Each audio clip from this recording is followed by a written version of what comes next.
ರಾಯರನ್ನು ನೆನೆದಾಗ ಸೋಲೇ ಇಲ್ಲ, ರಾಘವೇಂದ್ರ ಎಂದಾಗ ಭಯವೂ ಇಲ್ಲ. ರಾಯರನ್ನು ನೆನೆದಾಗ ಸೋಲೇ ಇಲ್ಲ, ರಾಘವೇಂದ್ರ ಎಂದಾಗ ಭಯವೂ ಇಲ್ಲ.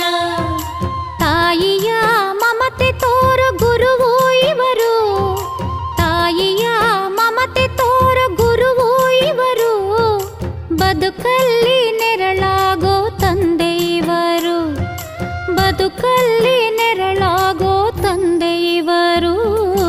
ರಾಯರನ್ನು ನೆನೆದಾಗ ಸೋಲೇ